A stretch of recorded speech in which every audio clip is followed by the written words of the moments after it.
Hello everyone, welcome to my class. இன்னைக்கு கிளாஸ்ல நாம பார்க்க போறது ஒரு poem Digging by Seamus Heaney. So this is a poem prescribed for first PG in first semester. So இந்த பாத்தீங்கன்னா core 1 poetryல unit 5ல prescribe ஆயிருக்க ஒரு topic. Before we get into the class, a kind request, நம்ம channel இன்னும் subscribe பண்ணலைன்னா subscribe பண்ணுங்க, உங்க ஃப்ரெண்ட்ஸ்க்கு ஷேர் பண்ணுங்க, சஜஸ்ட் பண்ணுங்க. தேங்க்யூ. ஒரு சின்ன போய்ட் பத்தி ஒரு சின்ன இன்ட்ரடக்ஷனோட நம்ம கிளாஸ்க்குள்ள போகலாம். இந்த எபிசோட்ல I have given an interpretation of the text and also a summary for the poem. Okay, so Seamus Justin Heaney was born on 13th April 1939 and he died on 30th August 2013.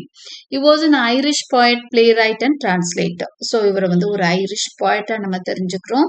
He received the 1995 Nobel Prize. 1995ல லிட்ரேச்சருக்கான Nobel prize வாங்கியிருக்காரு.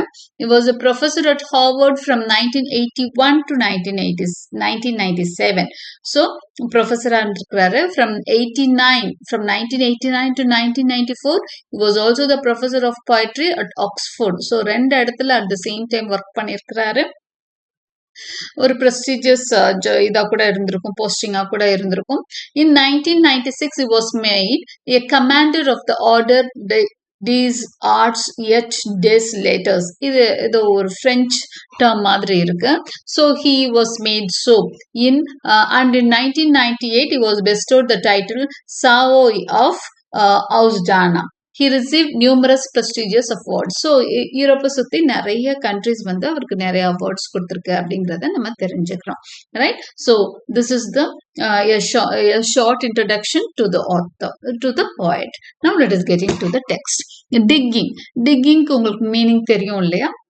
ஒரு ஆழமா குழி தோன்றது இல்லைன்னா something குழி தோன்றதே ticking தான். Let us see what the poem is about.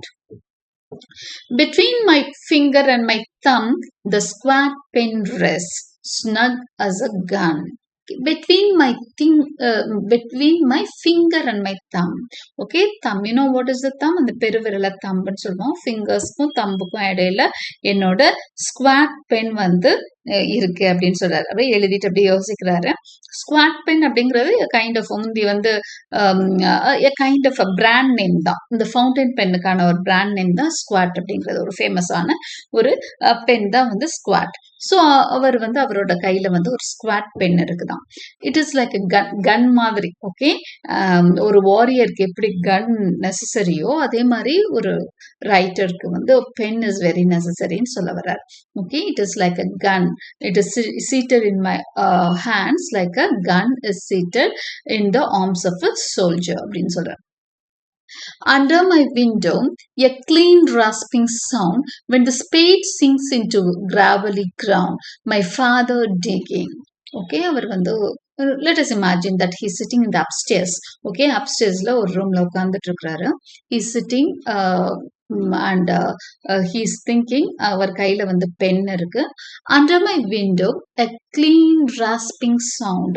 விண்டோக்கு கீழே ஓகே அவருக்கு ஒரு சத்தம் கேட்குது. ராஸ்பிங்னா unpleasant sound, something very unpleasant. கரமரன்னு ஒரு சத்தம், கரடமரடா ஒரு சத்தம். when the spade sinks into gravelly ground. அது என்ன சத்தம் அப்படின்னு சொன்னா, ஸ்பேட்னா என்னன்னா இந்த நம்ம மண்வெட்டின்னு சொல்றோம் இல்லையா, அது மாதிரி அவங்க யூஸ் பண்ற ஒரு இதுதான். இப்படி லாங்கா இருக்கும், கீழே ஸ்பேட் மாதிரி இருக்கும். ஓகே, ஒரு ஸ்பேட் அந்த ஷேப்ல வந்து ஒரு மண்வெட்டி மாதிரி. நம்ம எப்படி இப்படி குனிஞ்சு வெட்டுவாங்க, அவங்க கொஞ்சம் வித்தியாசம் அதை யூஸ் பண்ணுவாங்க. Okay, when the spade sinks into the gravelly ground. கிராவலினா ரொம்ப கரடுமுரடான ஒரு கிரவுண்ட். ஓகே, நிறைய மண் துகள்கள் இருக்க ஒரு கிரவுண்ட்ல அந்த ஸ்பேடையோ மண்வெட்டியோ வெட்டுறப்போ என்ன ஆகும், அந்த சத்தம் கேட்கும் இல்லையா, அதுதான் சொல்றாரு. இந்த ராஸ்பிங் சவுண்ட் அவருக்கு கேக்குதான். எட்டி பாக்குறாரு. மை ஃபாதர் டிக்கிங், எங்க அப்பா தான் அங்க என்ன பண்ணிட்டு இருக்காரு, குழி பறிச்சிட்டு இருக்காரு. I looked down till his straining rump among the flower beds bends low, comes up 20 years away, stooping in rhythm through potato drills where he was digging. I look down. So கீழே குனிஞ்சு பார்க்கறாரு. So imagine, I asked you to imagine that he is in the upstairs அப்படின்னு சொன்னேன் இல்லையா? So he is looking down till his training rump among the flower beds. அங்க பார்க்கறாரு, அவங்க அப்பா நிக்கிறாரு. அவர் he is doing some work in the garden. அவரோட straining rump among the flower beds bends low. அந்த தோட்டத்துல அவர் என்ன பண்றாருன்னா, அந்த ரம்ப் அப்படிங்கிறது வந்து அந்த தொடை பகுதி கால்ல நல்லா அது வந்து ஸ்ட்ரெயின் ஆகுற வரைக்கும், அது நல்லா வலிக்கிற வரைக்கும் நல்லா அதுக்கு வந்து ப்ரெஷர் கொடுத்து குனிஞ்சு he's bending low. He comes up 20 years அவை அப்படியே பார்த்துட்டே இருக்கிறப்போ அப்படியே 20 years பின்னோக்கி போயிடுறாரு நம்ம poet. Stooping in rhythm through potato drills where he was digging. அப்படியே 20 years பின்னாடி போறாரு. அப்பவும் அவர் இதான் பண்ணிட்டு இருந்தாரு. பொட்டேட்டோஸ் வந்து அவங்க ஃபார்ம்ல என்ன பண்ணுவாங்களாம், பொட்டேட்டோஸ் நடவு பண்ணுவாங்களாம். ஸோ பொட்டேட்டோ அந்த ட்ரில்ஸ், ஏன் அந்த வந்து ரிதம் ட்ரில்ஸ் அப்படின்னு சொல்றாருன்னா, அந்த டிக்கிங் வந்து ஒரு ரிதமெட்டிக்கலா இருக்குமா. இப்போ கூட அவருக்கு வயசாயிடுச்சாம், அந்த சத்தம் அவ்வளோ ஆடா இருக்குன்னு சொல்றாரு இல்லையா, கரடு மரடா ஒரு சத்தம். அப்போ வந்து அவர் டிக் பண்றப்போ ஒரு ரிதமிக்கலா இருக்குமா, அடுத்த பீட்டுக்கு ஒரு அந்த ரிதம், அந்த மோஷன் கரெக்டா நீட்டா இருக்கும். அப்புறம் அந்த பொட்டேட்டோஸ் எல்லாம் ட்ரில் மாதிரி அப்படியே வரிசையா நட்டு வச்சிருப்பாங்களாம். Okay, where he was digging. The cover's boot nizzled on the lug, the shaft again the inside knee was livered firmly. The cover's boot, அவங்க இப்படி ஒர்க் எல்லாம் பண்றப்போ நம்ம ஊர்ல எல்லாம் பொதுவா ஷூஸ் எல்லாம் போட மாட்டாங்க ஃபார்மர்ஸ். அங்க வந்து போட்டுக்கணும், ஏன்னா அந்த கிளைமேட் ரொம்ப சில்லா இருக்கும். they cannot have their feet on the earth without shoes. Okay, அவங்க ஸ்டாம்ப் பண்ண முடியாது, ரொம்ப சில்னஸ் அதிகமா இருக்கிறதுனால ஃபார்மர்ஸ் எல்லாமே they would use shoes. அந்த அதுக்கான ஷூஸ் வச்சிருப்பாங்க, தோட்ட வேலைக்கான ஷூஸ். ஸோ அதுதான் கோவர்ஸ் பூட். அது ஒரு கரடு முரடான பூட். ஓகே, அதை போட்டிருக்காரு. It nestled on the lug, the shaft against the inside knee was levered firmly. So here he is describing, அவர் அந்த நிற்கிற அந்த போஸ்டரை தான் டிஸ்கிரைப் பண்ணிட்டு இருக்காரு. The coarse boot nestled on the lug. Lug அப்படிங்கிறது வந்து அந்த இது இருக்கு இல்லையா, அந்த ஸ்பேடு, அவங்க அந்த மண்வெட்டின்னு சொன்னேன் இல்லையா, அதோட அந்த ஒரு பகுதியில நல்ல அழுத்தம் கொடுக்குற மாதிரி அவர் வந்து என்ன பண்ணியிருக்காரு, அவர் பூட்டை வந்து அது மேல நிப்பாட்டி வச்சிருக்காரு. நெசில்டுனா கம்ஃபர்டபிளி சீட்டட். அந்த ஷூ வந்து அவரோட ஷூ, அந்த பூட் வந்து அந்த இது பக்கத்துல ரெண்டுக்கும் அந்த எப்படி கிரிப் நல்லா கிடைக்குமோ, அந்த பாருங்க அடுத்த சென்டென்ஸ்ல the shaft against the inside knee was livered firmly. எப்படி நல்ல ஃபர்மா கிரிப் கிடைக்குமோ அந்த ரெண்டு நீக்கும் இடையில அந்த ஸ்பேட் வச்சு அவர் வந்து நல்ல ஸ்ட்ராங்காக நின்றுட்டு இருக்கிறாரு. so that he could give a deeper digging. okay, he rooted out tall tops, buried the bright edge deep to scatter new potatoes that we picked, loving their cool hardness in our hands. He rooted out all tall tops. Tall topsனா potato செடி மேலாம் பெரிய செடிகளா வளர்ந்துருக்கும் இல்லையா, அதுதான் டால் tops அப்படிங்கிறார். அதெல்லாம் பிடுங்குறார், வேரோட மேல இருக்க டாப்ஸ் எல்லாம் எடுத்துட்டார், ரூட் பண்ணிட்டார். He has taken all the tall tops, buried the bright edge deep. அப்படியும் உள்ள தோண்டி நல்ல ஆழமா தோண்டி படிக்கிறாரு, ஏன்னா பொட்டேட்டோஸ் வந்து சேதமாயிடக்கூடாது இல்லையா. So he is digging in deeper to scatter new potatoes that we picked. அங்க உள்ள இருந்து அப்படியே இது பண்ணி நிம்பி எடுக்கிறாரு the potatoes to bring them out and loving their cool hardness in our hands. அந்த பொட்டேட்டோஸை வெளியே பறிச்சு போடுறாரு. ஓகே, அதெல்லாம் ஸ்கேட்டர் பண்ணியிருக்கு. இப்போ அந்த குழந்தைங்களா அவர் வந்து when he was young he used to take those, அவர் வந்து அந்த 20 years pastல தான் அதெல்லாம் நினைச்சு பார்த்துட்டு இருக்காரு. So he picks up those potatoes in his hands. He feels the coolness. He loves the coolness சொல்றாரு. அந்த coolness of the potatoes வந்து அவர் ரொம்பவே லவ் பண்ணிருக்காரு. அந்த fresh potato விட coolness ரொம்ப நல்லா இருக்கும் அப்படின்னு சொல்றாரு. By God, the old man could handle a spade just like his old man அப்படிங்கிறாரு.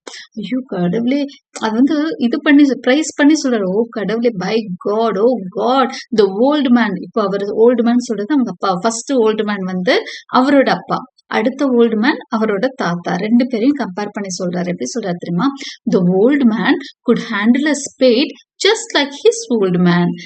இப்போ இருக்க ஓல்டு மேன் அவரோட ஓல்டு மேன், அவரோட அப்பா. He could handle the spade. அவரு மண்வெட்டியை எப்படி பிடிப்பாராம்? உங்க தாத்தா மாதிரி பிடிப்பாராம். His old man. இவருக்கு ஓல்டு மேன் இவங்க அப்பா, அவங்க அப்பாவுக்கு ஓல்டு மேன் அவங்க அப்பா. Okay, like his father, like his old man, he could handle a spade அப்படின்னு சொல்றாரு. My grandfather cut more turf in a day than any other man on Turner's Bog. Okay, எங்க grandfather எவ்வளோ பெரிய விவசாயி தெரியுமா, எவ்வளோ பெரிய ஆள் தெரியுமா? டோனர்ஸ் பாக் அப்படிங்கிறது அந்த ஏரியா. ஓகே, அந்த ஏரியால அந்த ஏரியாவோட நேம் போல இருக்கு. ஸோ அங்க இருக்க யாரை விட அவர் வந்து ரொம்ப நல்லா என்ன பண்ணுவாரு அப்படின்னு சொன்னா, he could cut more turf. டர்ஃப்னு நிறைய அந்த அடியில இருக்கிற மண்ணை வந்து சேஃபா அப்படி தோண்டி போடுறது, ரைட்? அந்த சர்ஃபேஸ் அடியில டீப் சர்ஃபேஸ்ல இருக்க சாயில வெளியே எடுக்கிறது. Once I carried him milk in a bottle corked sloppily with paper. ஒரு நாள் என்ன பண்ணாரா அவர் poet, he carried him milk in a bottle. அப்போ அவங்க தாத்தாக்கு he remembers those days when he carried his grandfather some milk in a bottle. பாட்டில்ல எடுத்து போய் கொடுக்கிறார். He straightened up to drink it, then fell to right away, nicking and slicing neatly, having swords over his shoulder, going down and down for the good turf. அவர் என்ன பண்றாரு, வாங்கி அந்த பாட்டில்ல இருந்த அந்த மில்க் பாத்தீங்க அப்படின்னா நல்ல கார்க் பண்ணல, நல்ல டைட்டாலாம் மூடல, கொஞ்சம் ஏதோ பேப்பர்லாம் வச்சு அட்ஜஸ்ட் பண்ணி அதை இருக்குமா மூடி அவன் கொண்டு போய் ஒரு பாயை அவர் போய் தாத்தாக்கு கொண்டு போய் கொடுத்தப்போ அவர் அதை ஏதோ கரெக்ட் பண்ணி ஸ்ட்ரைட் பண்ணி அவரு குடிச்சுக்கிறாரு. அந்த பாட்டில் சரியா இல்லைனாலும் அவர் he straightened up and drank it, then fell to right away. அடுத்த நிமிஷமே பாட்டில் எடுத்து பேரண்ட்டை கொடுத்துட்டு என்ன பண்ணிட்டாராம், he went right away, nicking and slicing neatly. அடுத்த ஒரு வேலையை நீட்டா பார்க்க ஆரம்பிச்சிட்டாரு. he was slicing neatly, heavy swords over his shoulder, going down and down for the good turf. அப்படியே அடுத்தடுத்து அந்த மண்ணை வெட்டுறப்போ அந்த ஷோல்டர்ஸ் எல்லாம் என்ன ஆகுதான், அப்படியே குனிஞ்சு நிமிந்து அந்த அந்த வேலைகள்ல அதை செஞ்சுட்டு இருக்கான். டிக்கிங்ல திரும்ப இறங்கிட்டார். அப்போ அந்த ஃபார்மிங்ல அவங்க எவ்வளோ ஒரு டீப்பா இன்ட்ரெஸ்டடா இருந்திருக்காங்க, அவங்களோட ஜாபை எவ்வளோ சின்சியரா லவ் பண்ணி பண்ணாங்க அப்படிங்கறத அவரு டிஸ்கிரைப் பண்ணிட்டு இருக்காரு. The cold smell of potato mold, the squelch and slap of soggy peat, the curt cuts of an edge through living roots awaken in my head. அப்படியே அவரோட ஞாபகத்துக்கு அது எல்லாமே வருது. சிலப்போ நமக்கு ஒரு சின்ன சின்ன நோஸ்டாலஜிக் மொமெண்ட்ஸ்ல ஒரு பாட்டு கேட்டாலே அந்த பழைய ஞாபகங்கள்லாம் வந்துடும் இல்லையா, அந்த மாதிரி அவங்க அப்பாவை பார்த்தோன்னே இன்னைக்கு அவங்க தாத்தாவோட ஞாபகம் வந்துருச்சு, தாத்தாக்கு பால் கொண்டு போனது ஞாபகம் வந்தது, அவர் எப்படி அந்த மண் வெட்டுவாருன்றது ஞாபகம் வருது. The cold smell of potato mold, உடனே அந்த பொட்டேட்டோ மோல்டோட ஸ்மெல் எல்லாம் கூட அவருக்கு ஞாபகம் இருக்கு. பொட்டேட்டோ மோல்டுனா மண்ணை சேர்த்து வைப்பாங்க, அந்த செடிகள்லாம் விழுந்துடக்கூடாதுன்னு. பொட்டேட்டோக்கும் மண்ணை வந்து குமிச்சு வைப்பாங்களாம். அடியில இருந்தாலும் பொட்டேட்டோ வந்து சேஃபா அடியில நல்லா க்ரோ ஆகணும்னா நிறைய மணல கொஞ்சம் மோல்டு மாதிரி மேல வைப்பாங்களாம். ஓகே, ஒரு சப்போர்ட்க்கு வைப்பாங்களாம். அதுதான் பொட்டேட்டோ மோல்டுன்னு சொல்றாங்க. The squelch, the slap of soggy peat, the skirt cuts of an edge through living roots awaken in my head. So இது எல்லாமே அந்த இடத்துல அந்த பொட்டேட்டோ மோல்டு, அந்த soggy peat, okay, everything he remembers now. So இந்த லைன்ல பாத்தீங்க அப்படின்னு சொன்னா the squelch and slap of soggy peat அப்படின்னு சொல்றப்போ, ஸ்குவல்ச் அண்ட் ஸ்லாப்னா இந்த வெட் சாயில்ல மண் வெட்டுறப்போ என்ன ஆகும் அப்படின்னு சொன்னா அந்த ஸ்லாப்பிங் சவுண்டு கேட்கும் இல்லையா, அந்த தண்ணியையும் தாண்டி அந்த இதுக்குள்ள போகும், கிரவுண்டுக்குள்ள அந்த மண் வெட்டி அந்த ஸ்பேட் போறப்போ it gives a different sound. அது எல்லாமே அவருக்கு விவிடா இருக்கு imagery. Okay, so here the imagery is very vivid. அவர் என்ன சொல்றாரு, அந்த பாஸ்டுக்கு கொண்டு போறப்போ அந்த பொட்டேட்டோ மோல்டு சொல்றாரு, அந்த cold smell of potato mould. அப்போ ஒருத்தருக்கு அந்த இமேஜரி அந்த இந்த இமேஜரி எல்லாம் படிக்கிறப்பவே we would also feel it. Okay, நம்மளுக்கு தெரிஞ்ச ஒரு சில கார்டனிங் வந்து நம்ம இதை ரிலேட் பண்ணி ஃபீல் பண்ண முடியும். பொட்டேட்டோ மோல்டோட அந்த ஸ்மெல் அதை ஃபீல் பண்றாரு.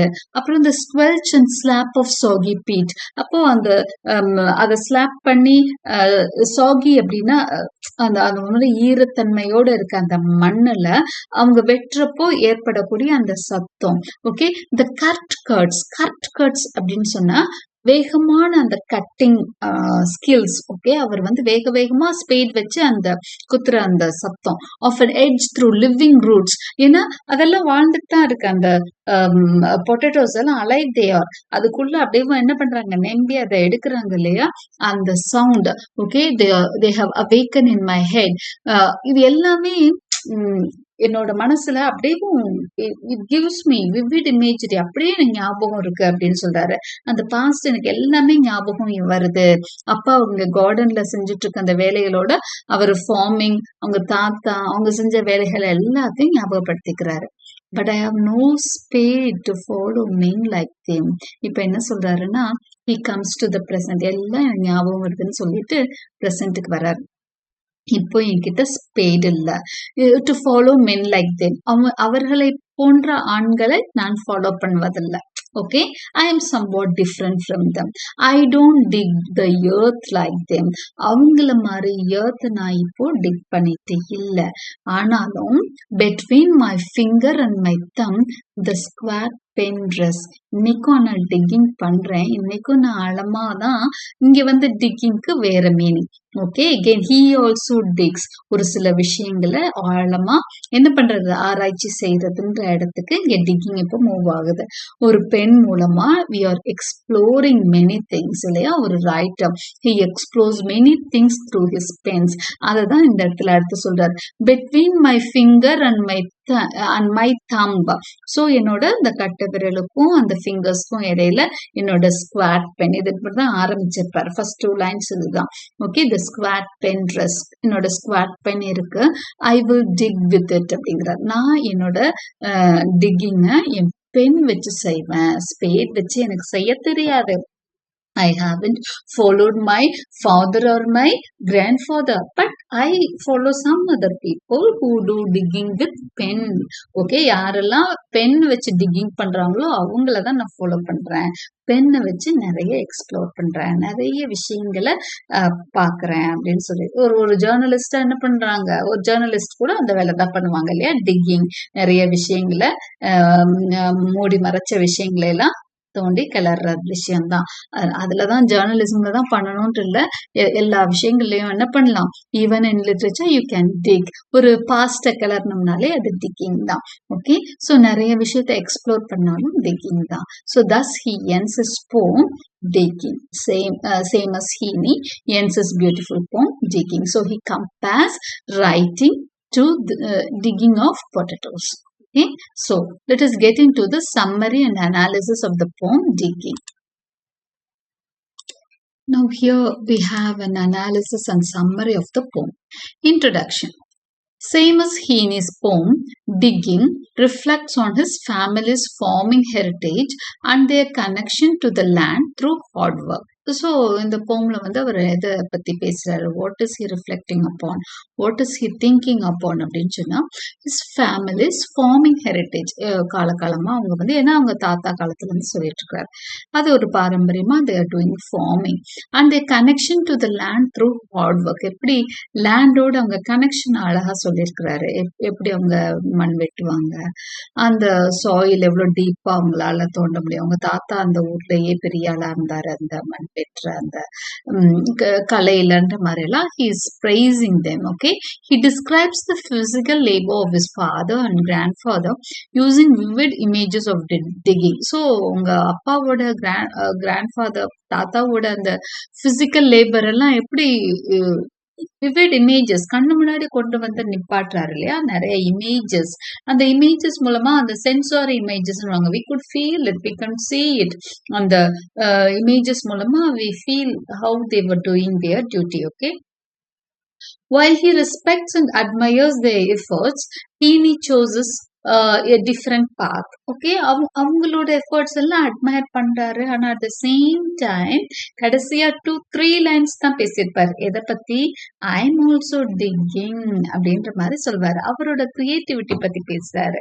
He uses pen for digging அப்படிங்கிறார். தன்னோட அந்த பெண்ணை பத்தி தான் ஆரம்பிச்சிருப்பாரு, முடிப்பாரு இல்லையா. அவரோட squat pen it rests in my fingers between my thumb and my fingers அப்படின்னு சொல்லியிருப்பார் இல்லையா. அப்போ அந்த ஸ்குவாட் பென் வந்து என்ன பண்ணுதான், இட் இஸ் ஆல்சோ டிக்கிங். அவங்க வேற கைண்ட் ஆஃப் டிக்கிங் பண்ணாங்க. I have chosen different path. Okay, என்னோட பாத் வந்து டிஃப்ரெண்டா இருக்கலாம், பட் நான் கூட டிக்கிங் தான் பண்றேன், நிறைய விஷயம் எக்ஸ்ப்ளோர் பண்றேன், நிறைய கிரியேட்டிவா கொடுக்குறேன் அப்படின்ற மாதிரி சொல்றாரு. So he connecting with his roots through writing instead of farming, showing how he honors his heritage in his own way. So அவரும் அவங்க தாத்தா வழி அப்பா வழி தான் ஃபாலோ பண்றாரு, டிகிங் தான் பண்றாரா, இன் அ டிஃப்ரெண்ட் வே பண்றாரு அப்படின்னு சொல்றாங்க. Okay, evolution of thought in the poem. Okay, இந்த next subtitle is evolution of thought. Thought எப்படி அவர் கொண்டு வராருன்றதை பார்க்கலாம். Seamus Heaney's poem Digging is about the poet's connection to his Irish roots. Okay, அந்த Irish roots, அயர்லாண்ட்ல அவங்களோட அந்த அவரோட maybe he is living in England now, but he has Irish roots அப்படிங்கிறாங்க. அயர்லாண்டை சேர்ந்தவர் அவர். அதனால அதை வந்து வெளிக்கொணர்றதா தான் அந்த போம் இருக்கு. அந்த ஐடென்டிட்டி பத்தியும் பேசுறாரு. He starts by talking about how he writes with a pen, comparing it to the hard work of his father and grandfather, who were farmers and used shovels to dig the land. So அவர் ஆரம்பிக்கிறதே pen வச்சுதான் ஆரம்பிக்கிறாரு. என்னோட pen வந்து it is resting between அப்படின்னு சொல்லிட்டு he compares it with the work on the spade-ஓட ஷோவலோட இதெல்லாம் வந்து the weapons with which they dig the ground. Okay, கிரவுண்டை தோன்றதுக்கு அவங்களுக்கு யூஸ் பண்ற அந்த ஈட்டி மாதிரி மண்வெட்டி மாதிரி இருக்கிற ஒரு சிலர் தான் ஸ்பேடு ஷோவல் எல்லாம். ஸோ அதை வச்சுதான் அவங்க பண்ணிட்டு இருந்தாங்க. So he is comparing himself with the hard work of his father and grandfather. Heaney remembers watching his father in the garden and his grandfather digging potatoes. So அவர் வந்து ஞாபகப்படுத்திக்கிறாரு, அப்பாவை பார்த்தது, தாத்தாவை பார்த்தது. 20 years back அப்பாவை பார்த்திருக்காரு, அதுக்கு முன்னாடி தாத்தாவை பார்த்திருக்காரு digging for potatoes. Okay, he describes the sights and sounds of their work, showing his respect for their hard labor. அந்த sights sounds எல்லாமே அவர் டிஸ்கிரைப் பண்றப்போ நம்ம கண்ணு முன்னாடி எல்லாம் விரிகிற மாதிரி இருக்கு. ரொம்ப விவிட் இமேஜரி கொடுக்குறாரு. showing his respect for their hard labor. So அவங்களோட அந்த கடின உழைப்புக்கு தன்னோட மரியாதையை செலுத்துறார். While he admires what his family did, Heaney chooses to be a poet instead of a farmer. So அவங்க ஃபேமிலியை பத்தி அவர் புகழ்ந்து பேசினா கூட, அட்மையர் பண்ணினா கூட, இவர் அந்த வழி போகல. He has chosen a different path to be a poet. Okay, this choice shows how he values creativity and writing. அப்போ ஃபார்மிங் எப்படி உயிருக்கு தேவையான ஒரு முக்கியமான ஒரு ப்ரொஃபஷனும், அதே மாதிரி தான் கிரியேட்டிவிட்டியும் சொல்ல வர்றாரு. இதுவும் ரொம்பவே முக்கியமான ஒரு ப்ரொஃபஷன் சொல்றாரு. This choice shows how he values creativity. அந்த கிரியேட்டிவிட்டின்னு என்ன, ஒரு விஷயத்தை வந்து ஆக்க முடியும் ஒரு கவிஞனால, என்ன ஒரு படைப்பாளி. Okay, and writing. In the end, he suggests that even though he doesn't dig in the earth, his poetry is his way of digging into his own identity and history. Oh, he is not digging with his shovel or with his spade வச்சோ shovel வச்சோ dig பண்ணல, but எதை வச்சு dig பண்றாராம், he shows his poetry is his way of digging அப்படிங்கிறாரு. அவர் எழுதுற கவிதைகள் தான் அவர் தோன்ற அந்த டிக்கிங் அப்படிங்கிறாரு. அது வந்து என்ன பண்ணுதான், அவரோட ரூட்ஸ் பத்தி பேசுதான், அவரோட ஐரிஷ் ரூட்ஸ் பத்தி பேசுதான், அவரோட ஐடென்டிட்டியை வந்து எக்ஸ்ப்ளோர் பண்ணுது அப்படின்னு சொல்றாரு. ஓகே, அதையெல்லாம் கிளறி பார்க்குது அப்படின்னு சொல்றாரு. So this is the evolution of thought in the poem. அடுத்தது அனாலிசிஸ். இதுல வேற என்னென்னலாம் இருக்கு போம்லன்னு பாத்தீங்கன்னா, இன் Seamus Heaney's poem Digging, the poet explores his connection to his Irish heritage by reflecting on his ancestors' hard work as farmers while asserting his identity as a writer. So இது ரெண்டையும் நம்ம பார்த்தோம் already. கனெக்ஷனை வந்து அவர் என்ன பண்றாரு, அழகா கொண்டு வராரு. He recalls vivid memories of his father. அப்போ இந்த vivid imageries-உம் vivid images அவர் கொடுக்கறது இங்க முக்கியமா பார்க்கப்படுது. ஃபாதர் கிராண்ட்ஃபாதர் டிக் பண்றப்போ அந்த இமேஜஸ் அழகா கண் முன்னாடி கொண்டு வந்து நிறுத்துறாரு in the garden and fields, appreciating the skill and labor involved in their work. So அவங்க எந்த மாதிரி ஸ்கில் அவங்க மண் வெட்டாங்கலாம் சொல்லி அழகா வர்ணிச்சிருப்பார். However, he chooses to use a pen instead of spade, symbolizing his decision to pursue poetry rather than traditional farming. So, ஆனா கூட இவர் என்ன பண்ணிட்டாரு, he has chosen to pursue poetry. போயட்ரியை தான் தன்னோட என்னவா எடுத்துட்டாரு, ப்ரொஃபஷனா எடுத்துக்கிட்டாரு instead of farming. This choice highlights the contrast between physical labour and creative expression. So இந்த சாய்ஸ் மூலமா ஒரு கான்ட்ராஸ்ட், கம்பேரிஷன் அண்ட் கான்ட்ராஸ்ட் பார்க்குறோம் பிசிக்கல் லேபருக்கும் கிரியேட்டிவ் எக்ஸ்பிரஷனுக்கும். அதாவது பிசிக்கலுக்கும் மென்டலுக்கும் உள்ள அந்த compare and contrast கொடுத்திருப்பாரு, showing that while he respects his family's legacy, he forges his own path through writing. So legacy, அவங்க family legacy வந்து farming-ஆ இருந்தா கூட, அவங்க பாரம்பரியம் farming-ஆ இருந்தா கூட, இவருக்குன்னு ஒரு தனி பாத் எடுத்துட்டேன்னு சொல்றாரு. The poem celebrates the idea of digging deep into one's identity and roots. So identity, roots தோண்டி தான் அவங்க அப்பாவும் தாத்தாவும் பார்த்தாங்க. அதாவது இந்த பொட்டேட்டோவோட ரூட்ஸ்ல தான் என்ன இருக்கும், potatoes. So they have found out that. ஆனா இவர் என்ன பண்றாருன்னா, he is digging the one's own identity and roots. அதாவது ஒருத்தரோட வேரை வந்து ஆராய்ச்சி பண்றதுன்னா என்ன, அவர் எங்க பிறந்தாரு, அவரோட வழக்கம் என்ன, அவங்க குடும்பத்துல பாரம்பரியம் என்ன, இதெல்லாம் பத்தி பேசுறாரு இல்லையா.